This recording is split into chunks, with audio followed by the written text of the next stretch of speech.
یو ملغلره پاوا کی ځوړند ده د پاس نو ته کونډې نشتا د لاندې نو ته پلر نشتا ليس له معالق من فوقه د پاس نو ته هغه ملغلره ته د پاس نه کونډې نشتا چې ته ځوړند ده او د لاندې نو ته پلر نشتا چې پاره پراته ده پاوا کی د الله په حکم ځوړند ده پاره کی دنه 70 دارا من ياقوتة حمراء دسرو ياقوت ندول شوي او ياقورون دي وفي كل دار 70 بيتا من زمردة خضراء فأريو كوركي او يا كمريدي شنو زمرد نجوري وفي كل بيت 70 سريرا فأريو كمركي او يا تختون دي وعلى كل سرير 70 فراشا دا ارتخ دا پاسا او یا بستری دی او بستری څنګه دی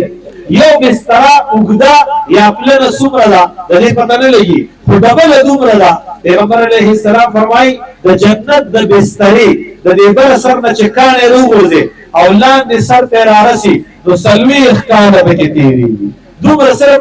یو بستره ډبله ده وعلى كل فراش او د هرې بسترې د پاسه زوجة من الحور العيد دا غټو سترګو مېرمنه یو حوره دې جنتي ته په انتظار باندې ناسته ده سترګې څومره غټې دي پیغمبر علیه السلام فرمایي دا ټپوس مرغۍ چې کومه ده دا چې کله وزرې خوري کی او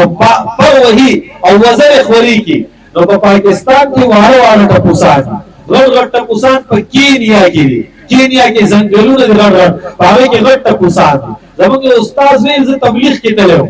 او کینیا ته لاړم ول په تبلیغ کې چې کینیا ته لاړم هلته ما یو ټپوس ولیدو په ځنګل کې پاسېدو وایي د انسان د لاسونو پر وزرې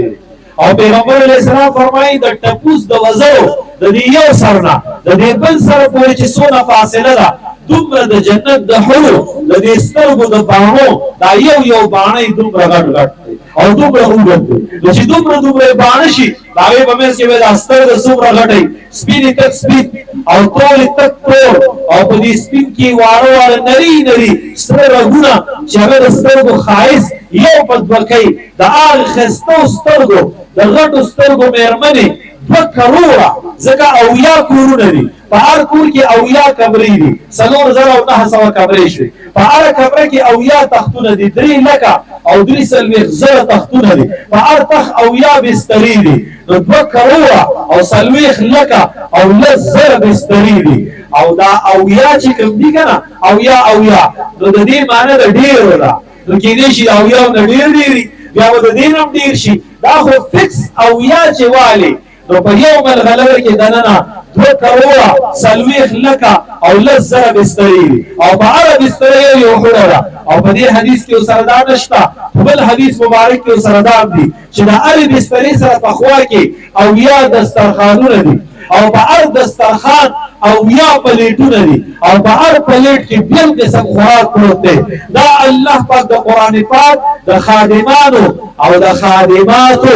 زنانو نارینو دپاره او د دوی سره د محبت کوونکي د دوی دپاره د مدرسې او د کتاب او د جامع او د پیزار د غم کوونکو خدمتګارانو مسلمانانو دپاره الله پاک دومره نعمتونه کېښودي نو سم خیال دی دا نعمتونه هم خوښ دي او که خوښ هم نه دي دا به حاصله وي انشاءالله د هغې لپاره انشاءالله نیت وکړو عزم وکړو په زړه کې د اوس نه چې د دې مدرسې سره خصوصا ځکه دا زموږ د علاقې مدرسه ده او د ټولو علماو او د نیکانو خلکو سره به مینه محبت ساتو به هم انشاءالله او د خپل وس مطابق به خدمت کوو